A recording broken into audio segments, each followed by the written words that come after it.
Yeah. Oh, yeah. Yeah, baby. Ooh.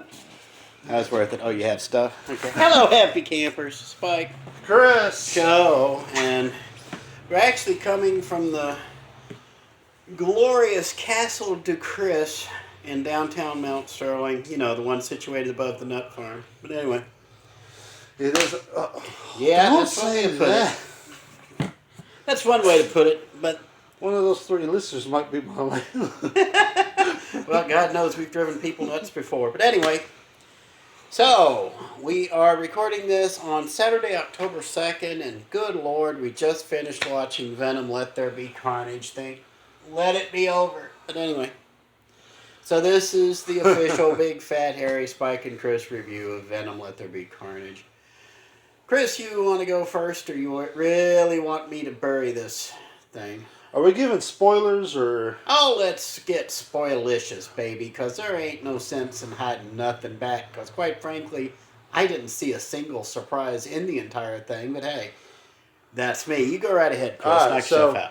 Just so you know, if you do want to watch Venom and you don't want to hear us spoil it, then spoiler alert, okay? Because there's only one thing in here that I would just probably walk say. away. There's, yeah. So, Venom is, of course, sequel. You got Carnage, played by Woody Harrelson. That was the only reason I wanted to see this film. I wanted to see Woody Harrelson as Cletus Cassidy, a.k.a. Carnage. Tom Hardy, of course, plays Venom. How that goof manages to get work in Hollywood is beyond me, but oh my god. He's actually a pretty good actor in some things. It's just... in this one, he's kind of like Bruce Campbell, but without the personality or the chin. Oh, really? Yeah, or the chin. Yeah. I mean, let's face it, Bruce Campbell is not exactly the greatest thespian of our age, but... Well, I mean, that is true. But he can turn some lesbians, but no, he's not a thespian. Neither is Tom Hardy. With Tom Hardy without his... I'll stand by that. Bruce Campbell without the personality or the chin. Go ahead. Right. You certainly have the stubble, though. God. Go ahead. I'll shut up. You go right ahead. So, of course, this is the continuation of the first one. Carnage and Woody Harrelson are probably like the most ruthless people ever. And honestly, I kind of liked it on Woody Harrelson's part. And I don't know if you noticed this, which I know you probably have not, because you probably don't have no idea what I'm talking about. But there is an homage where he steals this nice looking car. I forgot what model it is. And he's driving on the bridge. And I'm like, okay, the music, this whole scenery reminds me of, are you ready? Interview with the Vampire. Didn't get it because I didn't see it, and I still don't care. I did see all the there's another homage to a different, I guess you have to consider it a classic film now, but I don't know if you caught it or not. Tom Hardy. Freudian slip. That one actually counts. Tom Hardy was wearing throughout the entire frickin' film. Did you see that? No. Oh, come on, son. Come on, son. He was wearing it? Mumford Phys Ed Department, the Detroit Lions jacket. That white boy only wishes he was Axel Foley. That was Beverly Hills Cop. Oh, yes, I get it. Yeah, like I said, Tom Hardy only wishes he was Eddie Murphy. Go ahead. Eddie Murphy, like, 1984, 85, come on. He's more of that one cop with the mustache, the one that is on Law and Order. No, he wasn't on Law and Order. It's a different cop. But he looks like the dude on Law and Order. Looks like something off, he looks like a perp off Homicide: Life on the Streets, maybe. But but anyways, we're getting off topic. Venom. So Harrison Ford plays Curtis, whatever it is, who's a serial killer. It's kind of like this Batman and Joker type of deal that Curtis and Tom Hardy's character kind of has. It's like, I want you to tell my story, but I'm leaving all these clues so you can do something about it. What about it? I don't know. But it's like I'm just playing with you on a string a little bit. It's like a Pretty much, bargain it's- basement Silence of the Lambs type of vibe Yeah. to it. Yes. That's a good way of putting it. Yes. And it like again, Woody Harrelson's part is fantastic. Venom himself, I loved. Yeah. I got to admit, like when he gets away from Tom Hardy. Again, spoiler. He gets away from Tom Hardy and kind of goes to body, pretty much killing everybody. He goes body surfing, yes. And so yeah, he does that, and I don't know. Like I love that whole nightclub scene. I actually like that. That was actually pretty cool. I don't know what it was, but it was just like the vibe of it. I was like, yeah, this is really Halloweeny. I like it. I love it. It's good. But Yeah. here's some things that there's one thing I don't understand, which I'm kind of glad that they did it, but yet they didn't explain shit about it. And as you can hear, the bell. Oh no! It's 4 o'clock. You're going to hear. You're about to hear the rendition of This Kentucky Home, My Old Kentucky Home. Ah! Brought to you by Casa de Chris. Oh god! As if hearing the traffic on Maysville Street wasn't bad enough. 1, ringy dingy. Yeah, 2, they do ringy this dingy, first, which is and actually then they go ironic because this did play an important part in the film because the symbiotes have the noise thing. they have a weakness to loud noises and fire. Which is also very ironic because who else is in the movie? What do they call her? Banshee or Shriek. Shriek. Because they're not that creative. Yeah, Shriek. Well, I guess we're not getting My Old Kentucky Home. It's Saturday at 4, so. Oh, So that's I guess weird. not. Anyway. Okay, well, anyway. So, yeah, that happens. But one of the things that really confused me is there's a cop in the movie. Who the actor is, I don't know. But he plays a significant part that honestly he supposedly gets killed at the end of the movie. But honestly, when he dies, I literally was like, well, what was the use of this guy? He actually did say something at the very end of the movie with the chain wrapped around his neck. Yeah. So he's still alive. He survives the movie. But before then, I was just like, well, what's the use of this guy? This was a useless character. Because it's like, I thought he was going to do something, and he didn't do nothing. And I'm like, what the heck was like? And then they showed that part, and I was like, oh, okay. So he is going to, but I don't understand it, but he is going to do something. Like his eyes turned blue, and I was just like, I don't get it, but okay, there is monsters, I think is what he said. And then there's the end credit scene. The one everybody's buzzing about. Yes, the end credit scene, in case you don't understand it, there's a big flash and everything changes. And it looks like Venom is now going to be part of the MCU. But here's the thing. That whole Flash thing is more than likely, and I'm just putting this out here, it's more than likely to do when Spider-Man goes to Doctor Strange and messes with the timeline. I think that... That's his Facebook sounding off. He's a wanted man. I think that is... was the whole Flash thing, was the multiverse changing. Yep. Most likely, yeah. And then Tom Hardy shows up, not Tom Hardy, Tom Holland shows up on this TV screen that they're watching. I don't know why Venom has to lick everything, but... He has to taste everything. Apparently. Because Venom is like 6 years old. He has to lick everything so he can taste it. It's weird. But okay. Whatever. I mean, Yeah. But yeah. So, all in all, I thought the movie is better than the first one. And there was things that I did like about it. I think the reason why I didn't like the first one was the ending scene. And the ending scene, I'm sorry, that was the most horrible ending I have ever seen because it left Harrison Ford, oh my goodness, Woody Harrelson, yes, there's a difference, yeah. sitting there with this red afro going, there will be carnage. And then it has Eminem coming up on there going, Venom, Venom, Venom, Venom, Venom, Venom. And I'm just like, what the hell is this? It was the most horrible ending and soundtrack I've ever heard.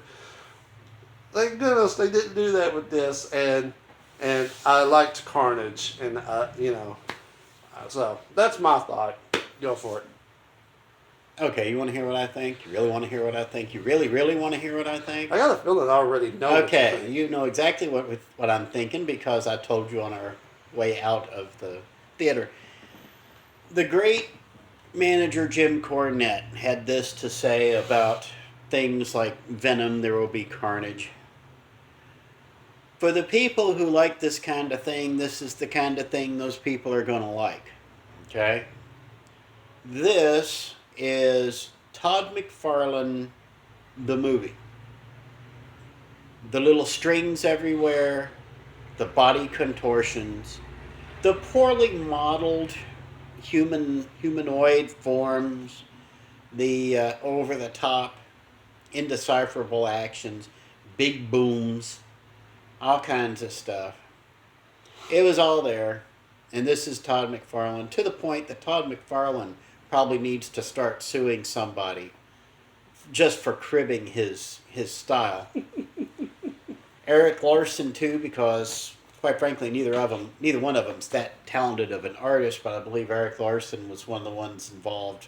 I think he was responsible for Carnage. Him and Todd McFarlane, they were both kind of in on it, I believe. Either way, there's a reason I didn't read any of the Venom crap back in the 90s. A reason I don't read any of the Venom crap back in the noughties. Another reason I paid any attention to the Venom crap back in the teens.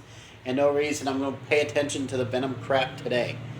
It's a one-trick pony.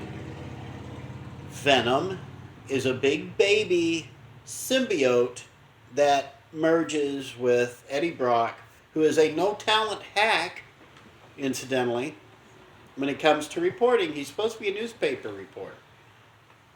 Everybody kind of glosses over that because he's a useless, no-talent hack, essentially. Eddie Brock is there so that the artist can make you sit there and pant for more Venom. Eddie Brock's ex-girlfriend is in this movie. I don't know who she is. I don't care. Michelle Williams. The ex-girlfriend's fiance is in there. I don't know who that is. I don't care. I don't know. See, you don't care either. All these callbacks to the first Venom movie, which I never watched, so I don't care.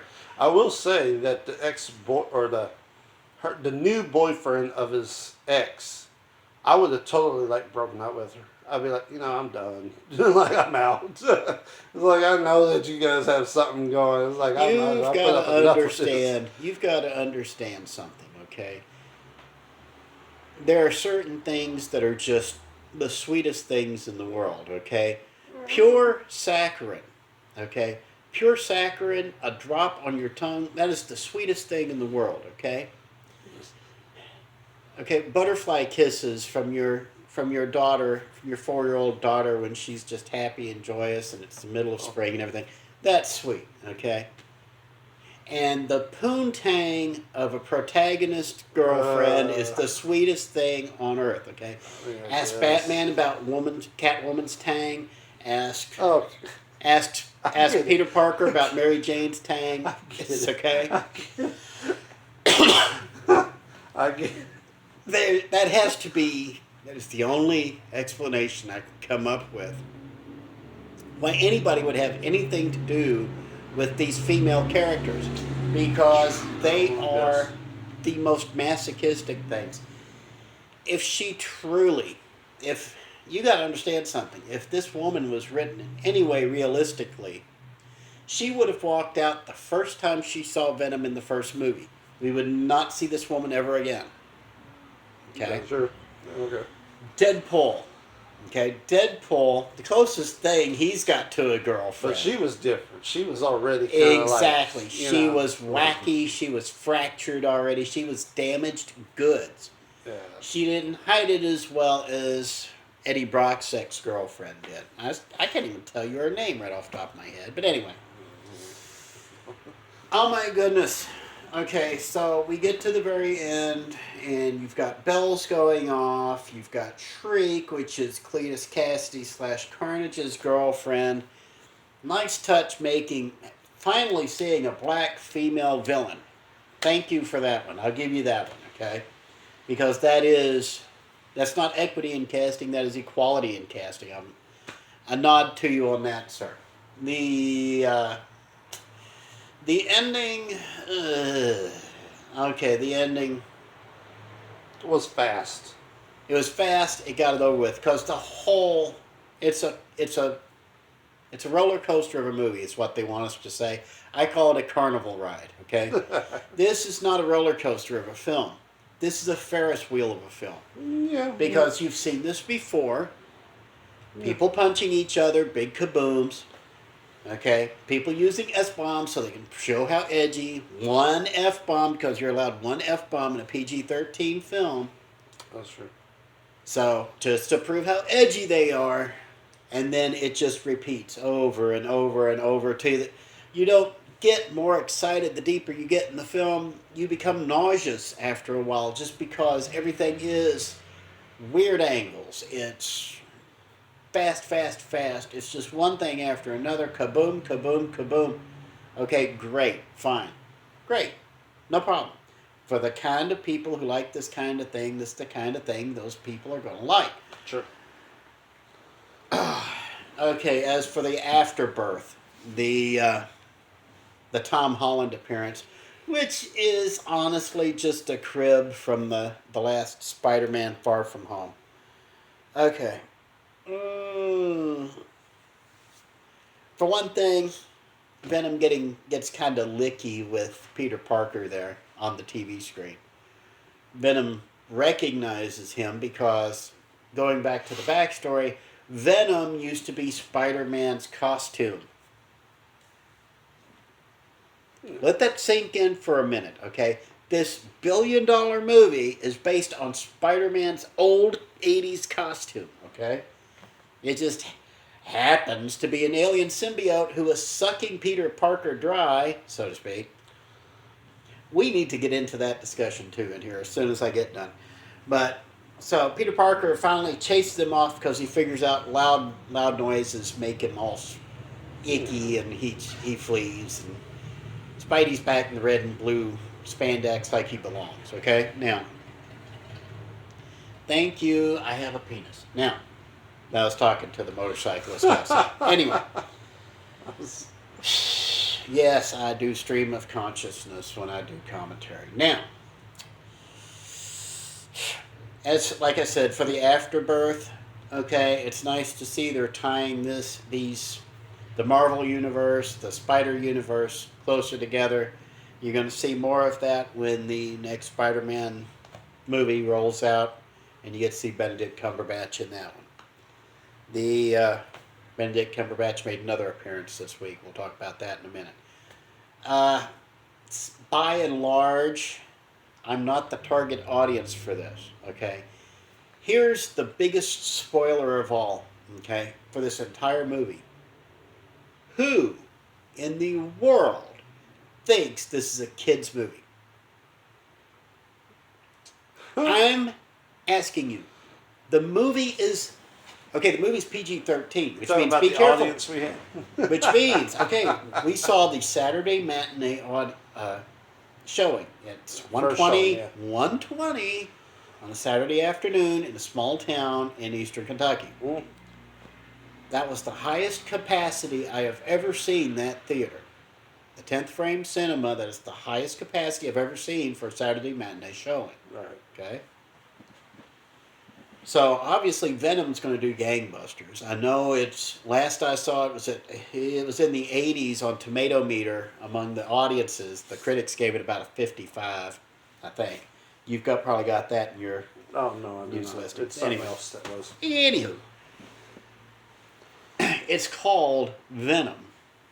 Let there be carnage. Who? This is not a joke. They're bringing 5 and 6-year-old kids in. Now, I'm not shaming you, okay? They're your kids, okay? You're their parents. You think this is acceptable for a 5-year-old? Hey, sweet petite, you go at it there, sweet meat. Personally, I would say the 13 is probably a hard cutoff. A 12-year-old, maybe, okay? An 11-year-old who is heavy into comic books, yeah, okay, I can dig it. But 10 is pushing it. 9-year-old is not going to understand half of what he's seeing or the references, but it will be a bad influence.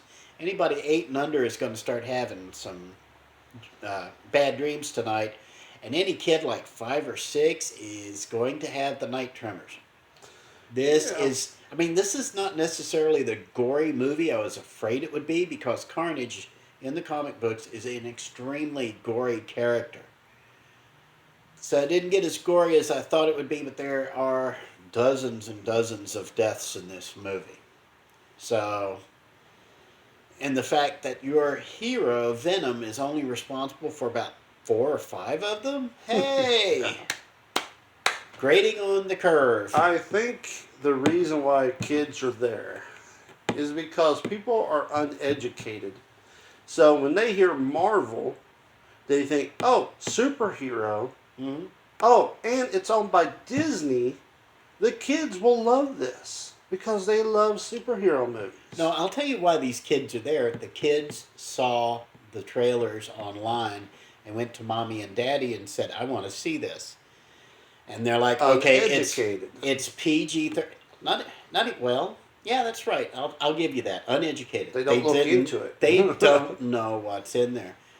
Guys, please go out there, and there are resources out there for parents to screen movies and see what's going in there. That's okay? why the radio Common systems Sense exist. Media. Look that up, and they will give you a good guide as to what, not just this movie, but all movies, all television shows, or at least the vast majority.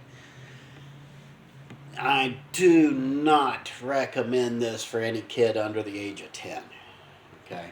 And like I said, 13 I would be okay with, but anybody under that, I'd have to give some thought to it. You either need a hardcore comic fan or something. Otherwise, just rent them into the Spider-Verse and go from there. I mean, it is true because, I mean, like I said, uneducated, because that's what the rating systems are for. And it's the parents' responsibility to be like, oh, is this safe for my children to watch? You know?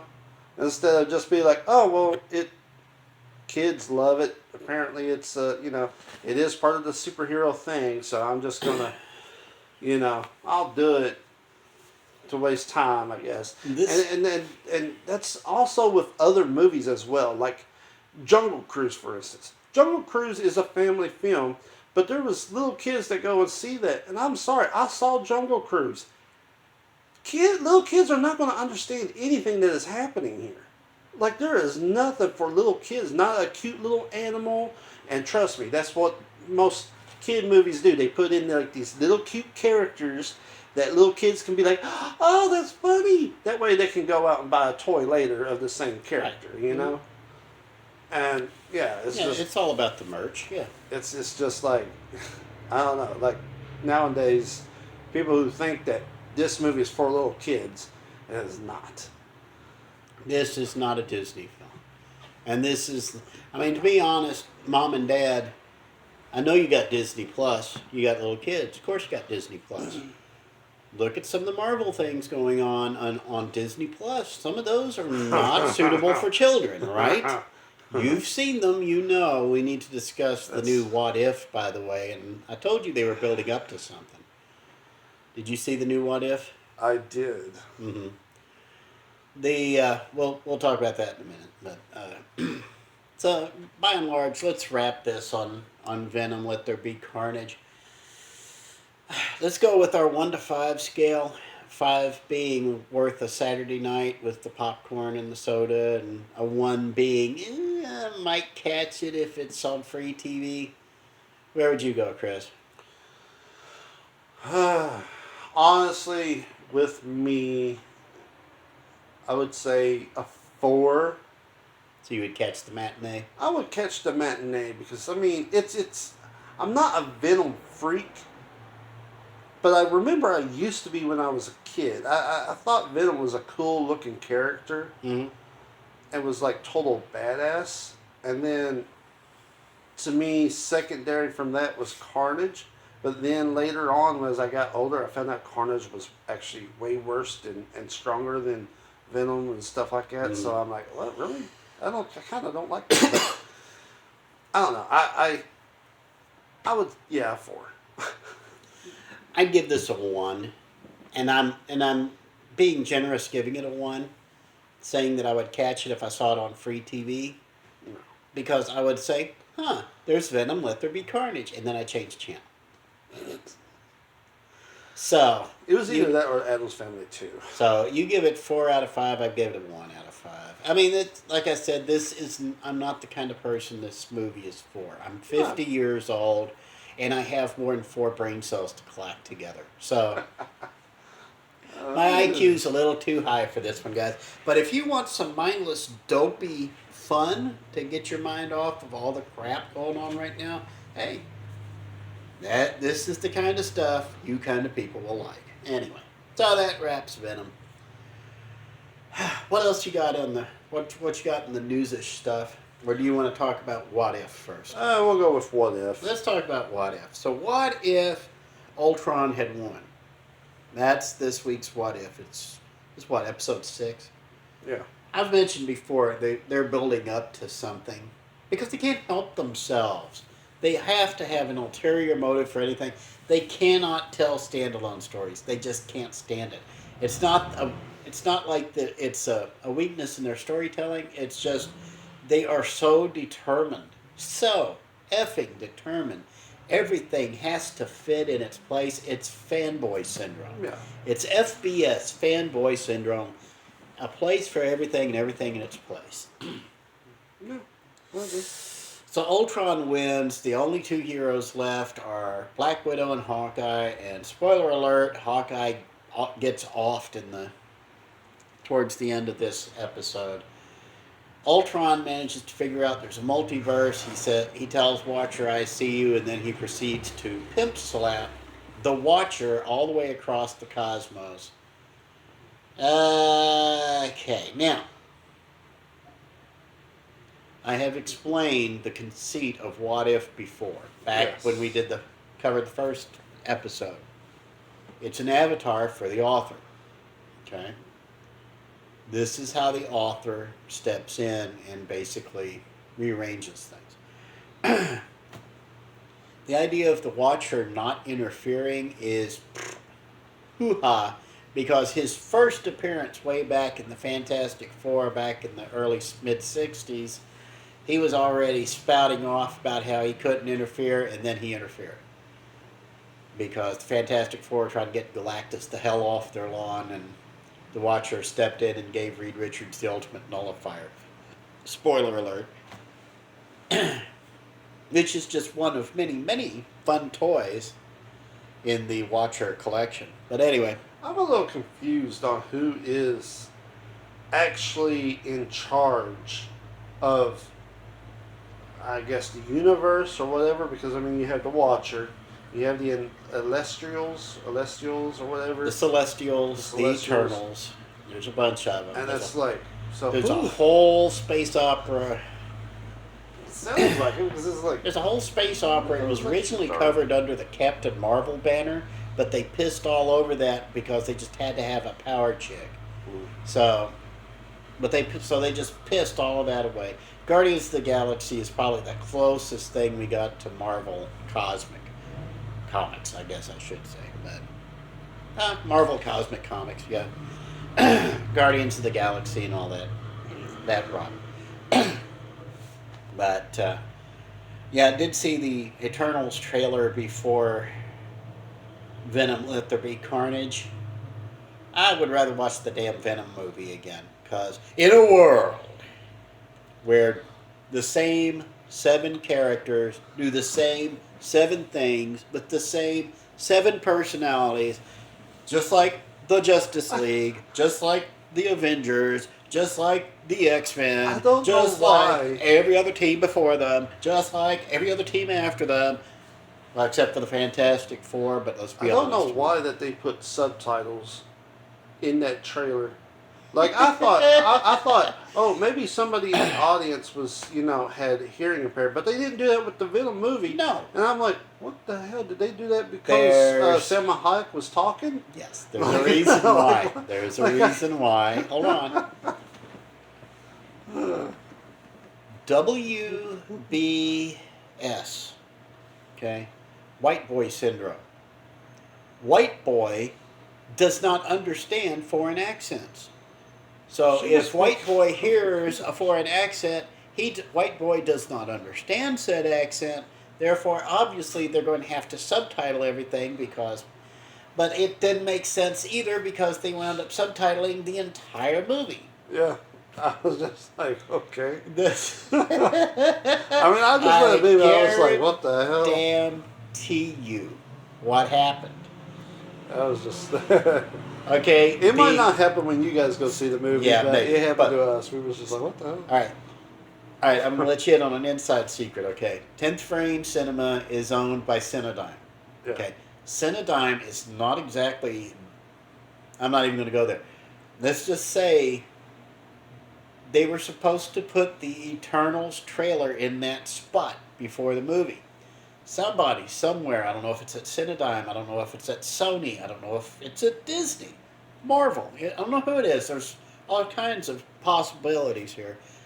Somebody put in the YouTube 4K or probably 8K trailer into that slot and forgot to turn the subtitles off.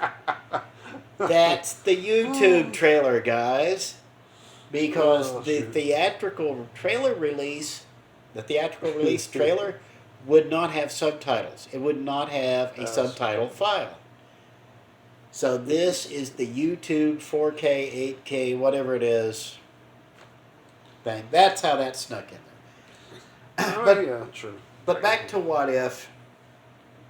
Okay, I'm supposed to be excited to see next week's episode because at the very end of this, spoiler alert, the Watcher pulls in Stephen Strange from the episode What If Doctor Strange Lost His Heart.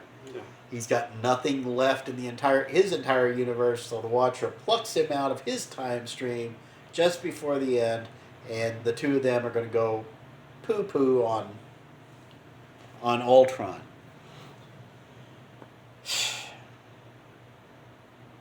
Now, as much as I adore Benedict Cumberbatch, and I will never ever turn down an opportunity to see Benedict Cumberbatch, I'll watch the next episode of What If, but I swear to you, if this goes on more than another episode, I'm probably walking away from the show. So, watch it, Disney. What If is not supposed to have continuity. Damn it, these are standalone, one-shot stories. Stop trying to weave continuity where it don't belong. Stop it, you flaming idiots. That's fanboy syndrome right there. That's FBS. As opposed to WBS. But anyway. So there's a whole bunch of syndromes going around, which oddly enough is a character I would rather see than Venom or Carnage. I'm getting tired of seeing Thanos. Now, hold on.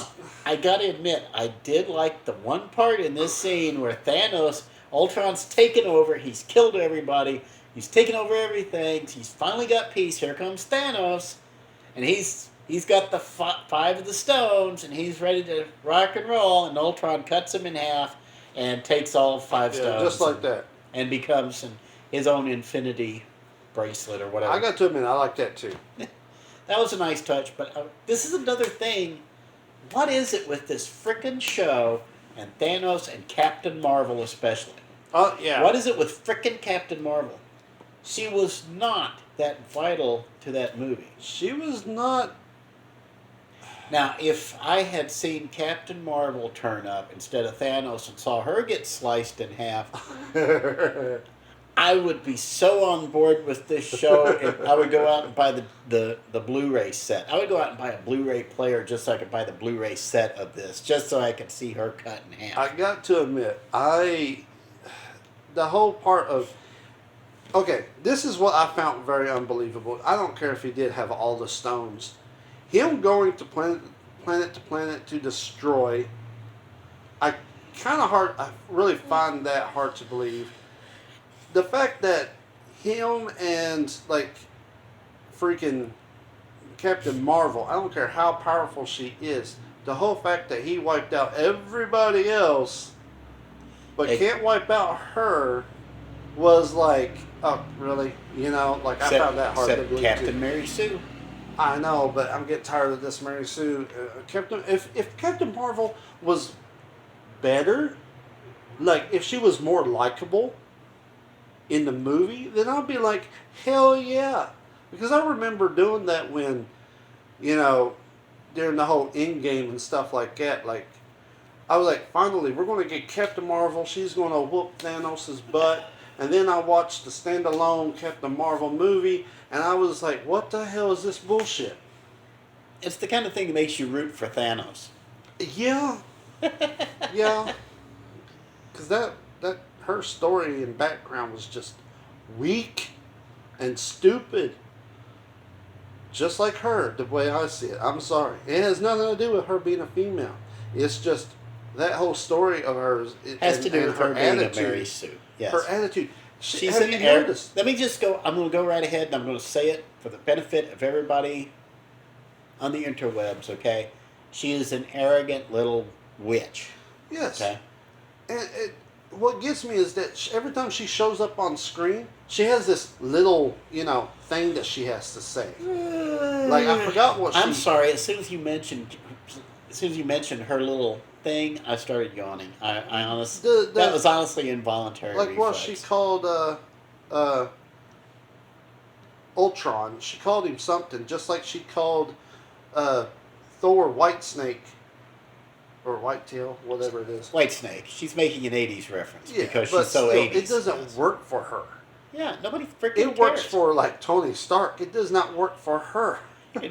It works for the four people on the planet who are actually fans of this character and will defend her to the. But they're only defending her because she's a strong woman, and we need more. They defend her because she's a Mary Sue that they like. Everybody else on the planet is getting frickin' tired of it.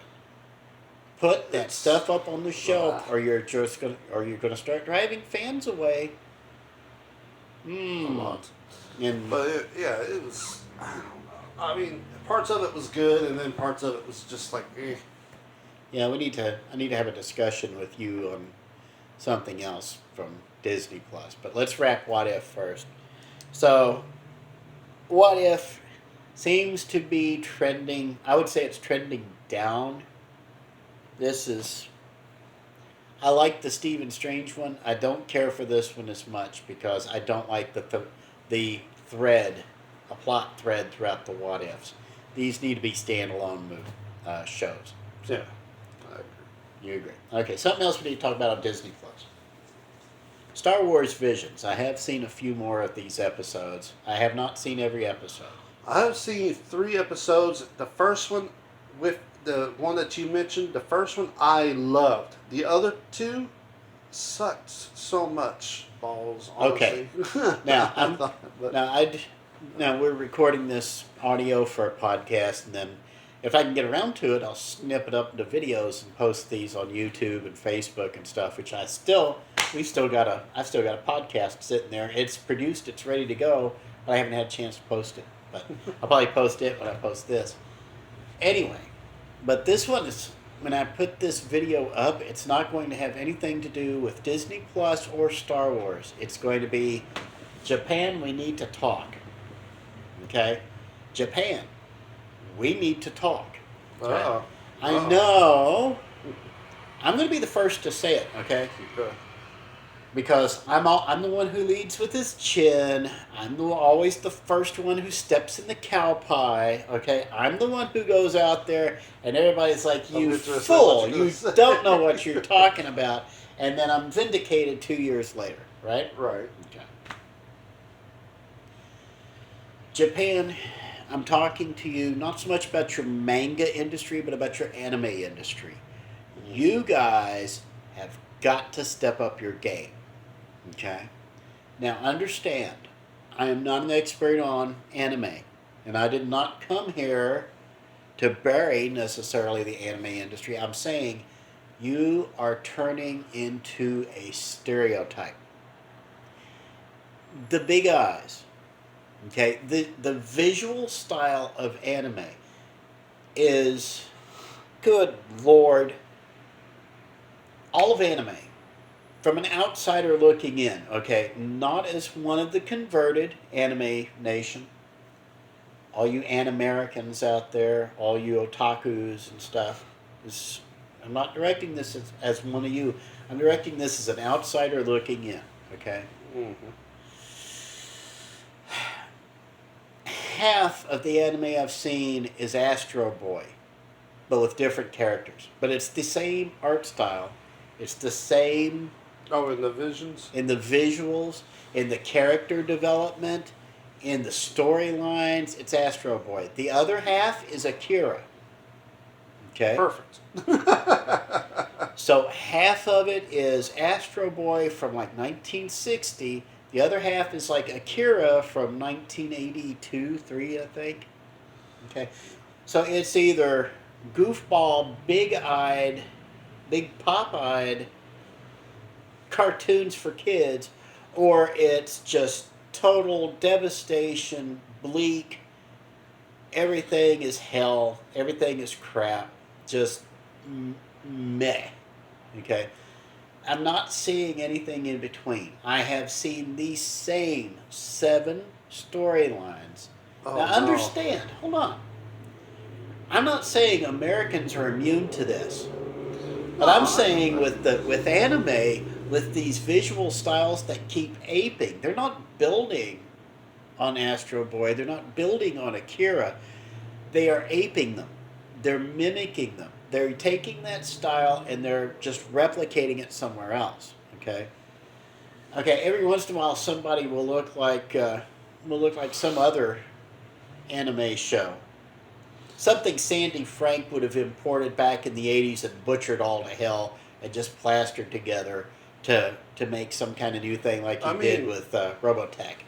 But I mean, I don't know who's the artist behind most of these. As far as I know, they're pretty sizable anime studios, the production studios. Not like TMS or the other distributors. Because they're going to the actual production studios and developing these things. Like the guy in charge of the studio takes on a project and develops one of these episodes. But it's showing your weakness, anime industry. You're oh my goodness, okay, the first one was pretty good, but it was Ronin. Okay? The second one was your standard cutesy Pokemon episode, basically. Okay? Your third one, I'm trying to remember what the third one was. I know I watched it, but I couldn't tell you. The third one was horrible. Yeah. It was the rock band. Yeah, the rock band. Then there's one where you've got twins taking each other on. I know I've seen that anime, and I don't watch anime. I know I've seen this. But they had one with twins. They had one, it was the Ninth Jedi, where she has to bring all the lightsabers down. Her daddy's a lightsaber maker. She brings all these lightsabers over, and then it turns out that all the other 8 Jedi she's giving these lightsabers to, they're all bad guys. This is 7 Samurai written all over again. Okay? Same tired storylines. Same tired art styles. It is just different enough to give anime hardliners a foothold to argue that there is a difference. But this is the reason why I don't read comic books anymore. I don't Jim Same Lee, story. right now, here in Casa de Chris, we have a poster from Superman 204 by Jim Lee. Okay. Over on another wall, we have a poster of Batman, Catwoman, Black Label, and I don't know who the hell the artist is on that, but I could swear that looks like Jim Lee. I can look over here, and Chris has a bunch of Batman memorabilia. They all look like Jim Lee. Everybody looks like Jim Lee because Jim Lee is the publisher of DC Comics now. So they all look like him so they can get work. Because Jim Lee is naturally going to be, he's going to have a preference for stuff that looks like his own stuff. Okay, he's going to be more comfortable with that art style. I can't stand it. I despise Todd McFarlane. I hate Todd McFarlane. I hate Spawn. I hate anything he's ever done. I don't want to say I hate Eric Larson, but I hate Savage Dragon. Okay? Doom Patrol was not so bad when Eric Larson was doing it, but Eric Larson had, again, it only has so many tricks in his gun, and then you start seeing him doing it over and over, and you get tired of it. Doesn't matter how good the storyline is, you get tired of the art style. The anime in Star Wars Visions, the first one was impressive as hell, but it's almost like when you're eating pistachios, and you hit it, and hold on, you're doing fine. You're shelling them, you're eating them, you're shelling them, you're eating them. It's good until you hit the death nut. And you're like, wait a minute, this is crap. You spit it out, and you have to walk away for a while. Okay? Understand, again, I'm an outsider looking in. I can see not even where they've been cribbing. I mean, we're talking wholesale theft of past storylines from other studios, from other creators, and they just grab it and they just use it, okay? And it's always the same things. The local peasants are helpless. You have one person who can stand up to the overwhelming evil force, and there has to be lots of flashing pretty lights. Okay, if I want a bunch of flashing pretty lights, I'll go play pinball. Yeah, I mean, it's all been done before. Been done before. Hey, Spike's rule number one, it's all been done before. But we're talking, what am I trying to reference this as? It's not to the point of Hanna-Barbera level xenography, okay? If you don't know what I'm talking about, or xerography is what I meant. Basically where you take artwork and you Xerox it. You run it through a Xerox machine that can print on cells, and then you just make a little bit of change here, a little bit of change here, a little bit of change here, and you just Xerox it over and over and over, and it just goes on an endless loop. We're not talking that level of inanity, but I can see the lack of creativity that's being applied here, whether it's lack of creativity or not. It smells to me like BS. And when Uncle Juju's BS detector starts going off, Uncle Juju starts backing away. So Japan, step up your game. Start developing your own styles. Stop aping the people who came before you. Stop being Jim Lee. Stop being, oh my God, I couldn't even manage anybody's name. But stop being Astro Boy. Stop being Akira. Stop being Lone Wolf and Cub. Start being your own things. Damn it. Find your own style. Tell your own stories. Step your game the heck up, because manga, anime, may I remind you that 10 years ago, you guys were in the ditch. And you are just now managing to pull yourselves out of that ditch.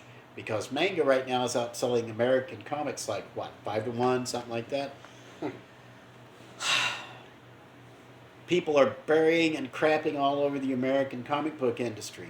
What that does is that starts appealing to outsiders to come in and start eating your lunch for you. So that's why I'm warning you. This is your one warning, Japan. Get your creative butts in gear. Get your creative house in order. Any final thoughts from you? I mean, I don't know exactly what's happening because, again, I've only made it through 3 episodes. The first one I really loved. I love the art style. I love See, that's a classic storyline. Yeah, it was and told well and executed. It was beautifully done. Beautifully done. Beautiful animation. Beautiful design work. Okay, you can tell there was passion there. Everybody else looks like they're punching clocks. Yeah. Okay. I mean, I loved it. The twins episode, I stopped halfway through the fight and I walked away because I'm like, this is horse crap. Because the art style just got so primitive and just got so cliched. I walked away. The twins was just like, it was like watching I'm trying to remember, I don't know what anime it was, but it's like their clothes is the only thing that is waving in the wind, and they're like, it's dressed so anime like. That style was any cheap television anime in America. And it's Pokemon. The third one, oh my goodness. The third one wasn't even anime. I don't even know what the hell that was. I had to skip over that one. And there's another one. There's an episode about a little boy robot. A little boy robot who wants to be a Jedi, and his creator has a nasty little secret. I'm not touching that one because that's Astro Boy. That I think is what prompted me to do this and say, Japan, we need to talk. How many Astro Boys have, again, an outsider looking in, how many Astro Boys have I seen that weren't called Astro Boy? Yeah. If that guy is not still alive today, he should be crawling out of his grave and hunting you people down. The thing is that and I hope they don't do this, but more likely they will, because there's tons of anime that they actually do this in, where it's like, oh, there's kaiju monsters. We need to get, big robots and start fighting them. I'm just waiting for that to happen, because there's tons of anime series all about that, and I don't watch those because it's literally the same shit. They keep going for the same shit. It's why I don't read Batman as much anymore. I'll read older Batman stories, but I don't read Batman anymore because it's the same tired stuff. Batman, Catwoman. I'm looking at it right here. I'm looking at the poster. I don't care about this story. I'm not prompted to see this because I've seen Batman and Catwoman over and over and over, and for me, Catwoman jumped the shark with the little marriage storyline, and quite frankly, I'm surprised a lot more people didn't give up on the character there. It was bad. Anyway, we are now 52 minutes into our podcast. Let's hit your news stuff, and when we start talking, This is why the beloved wife strongly suggested we do this on a Saturday at your place, so she doesn't have to sit here and wait for us to get done, because she's convinced she has to be quiet while we record. But anyway. Okay, yeah, I mean, some of these is very... There wasn't really much going on. Oh, that's fine. Let's run down some headlines real quick. All right. Butch Cassidy and the Sundance Kid TV series. Why? It is going to go by the original book, not the movie. Okay. Why? And I don't know, but then again, I'm not going to fuss, because here's the thing. I started to think, remember how there used to be Westerns on TV? Yep. Bonanza, Guns, all those shows? And it's like there's none of that no more. And I'm like, you know what? A good Western TV series might actually be okay. I mean, I'm actually all for it. So. The Western pretty much died around 1970 as far as television goes. Kung Fu was kind of a Western type thing, but so okay, I can see that, because there haven't really been very many good Westerns. Okay, Dr. Quinn, Medicine Woman, but I don't really consider that that was... it was in a Western setting. Yeah, Little House on the Prairie. Those are deconstructed Westerns, but I wouldn't really... This would probably be more of a... That's like the only reason why I'm all for this, because I'm like, there's no Westerns on television anymore. Something else you don't see? What? You don't see... We're talking about Westerns here. We don't see much country stuff. No. And I'm not talking about the stuff on Circle. I'm not talking about Opry. I'm talking about stuff like that. I'm talking stuff like BJ and the Bear, Dukes of Hazzard, blue collar stuff. Okay, the last I saw that had to do with rural stuff that presented rural stuff in a positive manner was probably the Blue Collar Comedy Tour. Yeah, that was which was actually not bad, but no, it wasn't bad. But yeah, I mean, you're right. I haven't even you haven't seen anything because, I mean, the fact that we've got I think who's involved with Circle. I believe it's Opry and CBS. So it's Gaylord Entertainment and CBS, I think, runs that. And I gotta admit, they're taking it seriously. Circle is on channel 27.5 in Central Kentucky. It's a sub-network that shows up on the usually on CBS affiliates, I think. But they do have a lot of original content. And if you have never seen Only in America with Larry the Cable Guy, you got to check it out once in a while. That can be, most of the time it is tedious and irritating and grating, especially if you don't like Larry the Cable Guy. But every once in a while there's a gem in there where you're just like, damn, that was worth watching. Anyway. Yeah, I'm all for it. I would definitely watch this. And next. Book of Boba Fett has a release date December 29th on Disney Plus. Yeah, I saw that was coming. Well, for people who like that kind of thing, that's the kind of thing those people. So I would feel that. Honestly, I'm curious to see it because The Mandalorian turned out well. Yeah. So yeah, I'll give this one a try. But. Also on Disney Plus, Sister Act 3 is coming. And Whoopi Goldberg will be back to play the main character.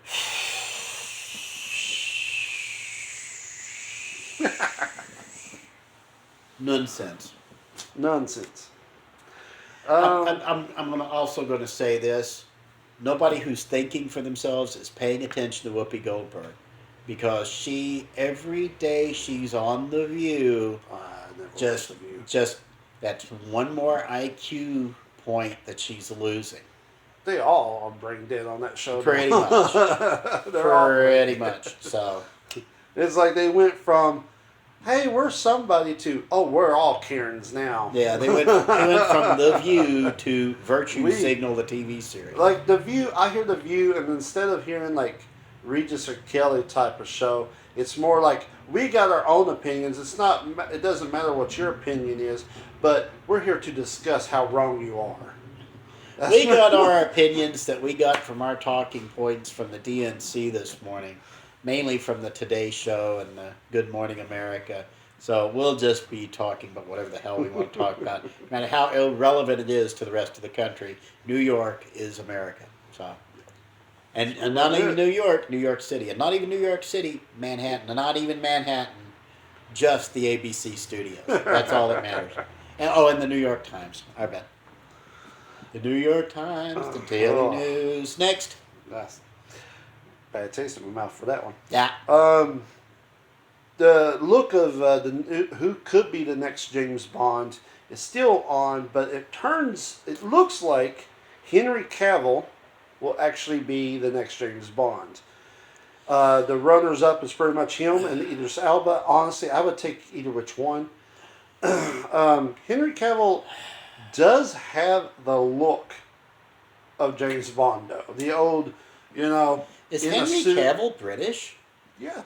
Okay. He lives over there. Okay. I mean, he lives over there, but is he British? Yeah, he's British. He's actually British. Okay. I would take Idris Elba. I would have, because Henry Cavill is not. It's not like he's a bad actor. It's not like he's a bad guy. But it would be like he's the safe bet. Idris Elba is the dangerous one. Idris Elba, I think, would pick up any kind of. He would take the any kind of reputation that James Bond has managed to pick up over the last few movies. Idris Elba would carry it. I don't think Henry Cavill could. That is true, and I'm going to just say this. Edginess is what I'm trying to say. Actual edginess. I'm just going to put this out here. To us Americans, to some Americans out there, to some of the racist white people out there, they would probably be like, "Oh, look, it's a race lift of James Bond. James Bond is always right." James Bond came from that country, and they apparently have no damn problem with the different color of James Bond. So, shut it. No, I would say, now hold on. I've accused people of race lifting before. Yeah. Because the actor or actress that they cast, you can tell it's a token appointment. That's what Pasty McWhitebread does. Okay? Yeah. Idris Elba is entirely different. Idris Elba has the background where he could bring a gravitas to that role that would just echo and reestablish James Bond for the 21st century. Yes. Just like, oh my God, I just completely lost his name. The one who's playing him now. No Time to Die. Oh my God. I had it until you actually. Oh my goodness. You know who I'm talking about. But anyway, shut up. I'm 50. I'm old. I'm allowed to miss that. Daniel Craig, yes. I was going to look Daniel Craig was able to bring an edge back to the character that he had lost. Yes. Sean Connery had an edge. His successor. Excuse me, I'm getting ready to vomit. His successor. The ones who came after that would either establish a sense of humor or just mark time, basically. Pierce Brosnan would get the role about 10 years too late. Daniel Craig restored an edginess to the character, a feeling of danger to the character. Daniel Craig's James Bond would kick your ass and not think twice about it. Yes. Idris Elba brings that kind of smoking sensuality, a kind of dangerousness to it in a different level. He would kick your ass and then make you feel bad about it while he was doing it. Because Daniel Craig would sit there and execute like 14 different Krav Maga maneuvers in order to take you down. Idris Elba would just reach over and smack you, give you a pimp slap, knock you into the Thames. And while you're choking on all the poison and pollution in the Thames, he'd be sitting there and just tossing off he wouldn't even toss you a quip. He'd be walking away and he'd just mutter the quip to himself. And he doesn't care if the camera picks it up or not. He's just walking on. He's got other asses to kick. So nothing against Henry Cavill, but Henry, no, we've got Idris Elba there. Don't make us wait another 10 years to get the right one. Don't do that. He could play Henry can play the next one after Idris. Because we know it's going to happen. It's going to be like Idris is going to be James Bond for like 4. No, I would say this. No, I would say this. Idris Elba needs to be James Bond. Henry Cavill needs to be M. He needs to be James Bond's boss. Yes. Or Q, one or the other. Henry Cavill can be in the James Bond thing, but he can't be James Bond. Judy is always I'm sorry, Judy, but you're kind of overstaying your welcome. I'm one of those that watches these award shows, and she's always freaking nominated. Yes, because she's Judy Dench. Always nominated. She's a dame. Don't you understand that? That carries a certain gravitas. Next, because I know we're hitting an hour now. So, We're in hour 3. How is that still in the theaters? It is still going strong. And it's still pulling in money. I don't know how it is. It is taking 200 mil domestically, and Free Guy has took 300 mil domestically. In the middle of this little cry fest that we got going on, I'm not even calling this a pandemic anymore. I'm calling this a Pussdemic. Because you're seeing every Karen and every puss in America whining and crying about booster shots. Either get the disease and move on or something. Stop it with the masks. The masks don't work. Stop crying about the boosters. The boosters don't work. This is not a vaccine. It's a freaking genetic therapy and an experimental one to boot. I know I've come out and said before, if you want to take it, take it. Fine, take it. This part will not wind up on YouTube because YouTube will just kick it off. Not a joke. No, Anything I that goes already heard against about that anything that goes against their science of the week is going to get thrown off. This is why I need to resurrect our Rumble channel. I need to get a Gab channel set up because I know I'm going to get us tossed off Twitter. You've seen some of my bombs I've been throwing on Twitter here this past I'm week. just like, what? Yeah, Uncle Juju's back. And you know what? You know what? When you post about really bad stuff, I hate the fact that the only way to like it is hit the heart heart one. It's like, why can't you have like, like thumbs up or like They used to. sad face or something like that. But You no, used it's to be a able to- heart. You used to be able to vote up and vote down on It's Twitter, like- but they got rid of that crap long ago. It's like, oh, that's sad. Because that too. was It's hard. mean. Like, That was mean. Anyway. So But any yeah. other news-ish things we need to wrap up? those are doing good. Disney and Scarlett Johansson has settled their lawsuit. But the thing is that they will not release what they settled on. It is amazing to me that has not leaked yet.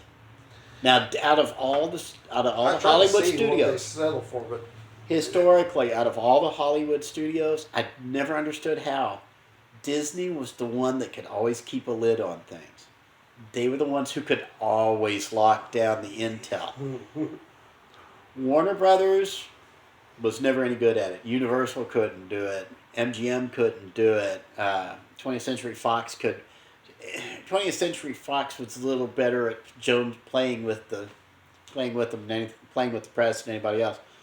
But Disney, it's like a gulag over there. There's no escape. It's 4:30. The 5 o'clock. is it 5 o'clock? Isn't it? Anyway, but yeah, we've been at this for an hour 6. Anyway, I got one more story. I don't know how Disney manages to shut down as tightly as they do, but they have like the Tupperware seal on their stuff. So. Okay. They're really good with that. So give us the 5 o'clock news. What's the last little tidbit? All right. Jamie Foxx is writing a Misery reboot based on real life fan encounter. Misery was in the Stephen King Yes. movie with Kathy Bates Yes. and what was it, James Caan. James Caan. I loved that movie, but that was one of those one-time movies. I could see it once. I could never watch it again. It was awesome. Honestly, a lot of Stephen King movies are like that. I can watch it once, never watch it again. The only you will not believe this. What?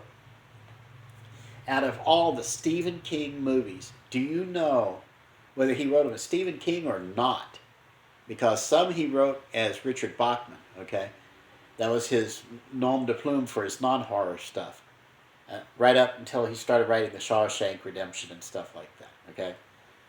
Out of all the Stephen King movies that were made, and there's been over a dozen, I don't know how many exactly. Out of all of them, the only movie I've been able to watch more than once. Want to take a stab at it before we go? Stephen King movie? Yeah. Wrong. Oh, I know. No, wait, I know. You actually mentioned should know before. this. Yes. Yes. I'm trying to remember It's the name one of the it. Beloved's favorite movies too. It's Sometimes They'll Come Back, No. or sometimes Wrong. no. No. The Beloved has some movies that she'll watch over and over. And I will watch them with her. One of them is The Princess Bride. That's not a Stephen King movie. But she adores that movie. And I think we're about due for a 35th anniversary next year. So if that comes out in theaters, we're going. That's one. There's the other movie, the Stephen King movie, written by Richard Bachman.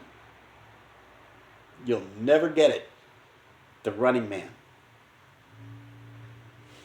You're right. There you go. There's the spotlight in his eyes. It was with Arnold Schwarzenegger and Richard Dawson. That's one movie that nobody actually knew was a That- Stephen King film. Yes, that is, and the other thing is, The Running Man is the one Arnold Schwarzenegger movie that doesn't get talked about a whole lot. It was the odd man out because it didn't have the cool factor of the Terminator. It didn't have the Stephen King feel to it, Yes. which is why people don't think that that's a Stephen King People movie. see Schwarzenegger, they don't think Stephen King. Yeah. But The Running Man is the only Stephen King movie I've seen more than once. It really is. Out of all the rest, even the Shawshank Redemption, I watched that once with the beloved. She can watch that movie over and over.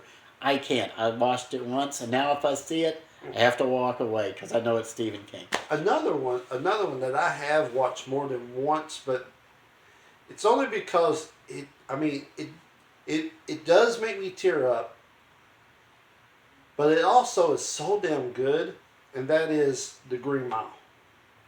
That is one I have not seen all of. Now, I need to see it. I need to sit down and watch it sometime. It's so good. Tom Hanks and Michael Clark Duncan. Yes. Oh my goodness, it's so good. The parts I've seen, I was like, wow, this is Stephen King. But it honestly, it would be a Stephen King type of thing. But anyway, it's like up there. Like, I mean, if you had to put movies that are great, like you would have Shawshank, Forrest Gump,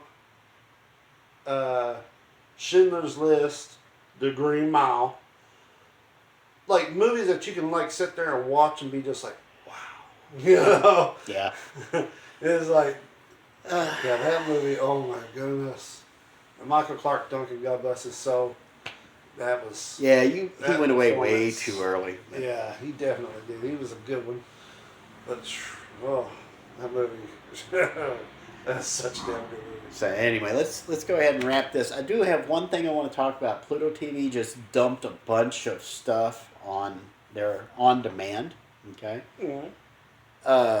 For those of you who like old crime dramas, like Matlock, Diagnosis Murder is now on Pluto TV on demand. The beloved loves that. Hawaii Five-0, the first 5 seasons are up. They've put The Odd Couple on and Taxi's on there. But yes, the first 5 seasons of Taxi, I think, are on demand now. Oh, so you know what you're going to do.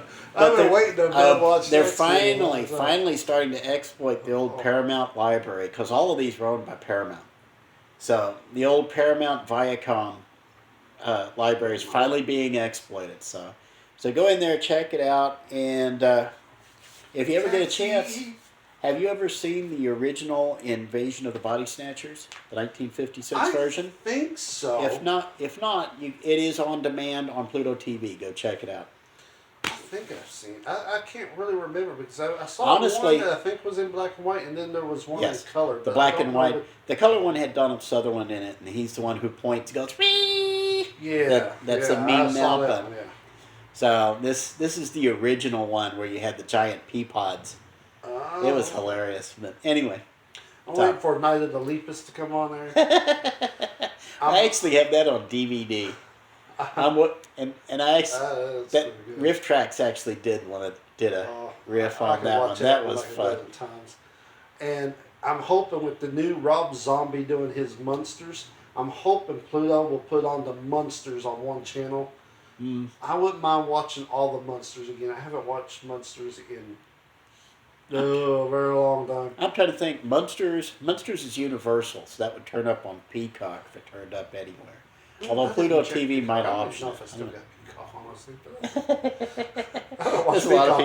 There's a lot of people who do that. I haven't watched Peacock in a while, but I know it's on there, but I just don't know if it's. I'll tune in to watch Monk or Psych once in a while, but that's about the only reason That's why I got it, because the Monk Psych movie. All the Psych movies are on there. But anyway, so Chris, any final thoughts before we turn this off and I get home before all my groceries turn to mush? Oh yeah. Have a good one. Hope you guys have a good week. Hope it's well and wonderful. October court days are 2 weeks away too, buddy. And now you're right in the middle of it. Yeah. You're going to be smelling nothing but country ham. They had homecoming parade, and I was like, what the hell? I thought I was being invaded. There was drums, and all I heard was like chanting going on, and I'm like, what the hell's going on? To be honest, having court days back in session is giving me hope that maybe we can actually we're actually past all this crap. Yeah. It's time to get back to normal. because I need to post a link to an article I'd read about people who have had enough and are starting to push back. People who want to be left alone. Yeah. And there are certain people out there who just don't want you to be left alone. We're seeing that in Australia right now. But yeah, Australia is getting bad, but it's getting pushed back. Japan has finally opened up, and they said that they're opening up for good now. Yeah, a lot of countries are finally starting to open up. A lot of people are literally actually standing up to Karens. Yeah. Like whenever a Karen shows up and says, "Woman, I got no time for you," smack, and then walks away. Yes, that's... There was a cop. I saw a video of a cop, and this woman was like, "Why?" and wouldn't let him talk at all. And he's like, "Shut up, bitch. Listen, this is what you did wrong. I'm giving you a damn ticket. Shut up." And I was like, all right. Men who want to be left alone. Okay, this is the Clint Eastwood type. This is the Clint Eastwood type. And I'm telling you right now, the receipts are about to come due, and actually I should probably talk something about that, but we'll see. I actually have to find time to actually do any talking, but I'm so worn out from trying to keep up on stuff. Yeah, incredibly enough, we're an hour and 16 minutes. Unless I actually have to schedule time to talk. Shut up. If I don't actually schedule time to talk, I can't get a word in edgewise. I can't do it. And this is why our last podcast is late. I got to get it up while I work on this one. But so anyway, until next time, happy campers. It's Spike. Chris. This was the show, and we will see you somewhere in your wildest dreams. Ta, y'all.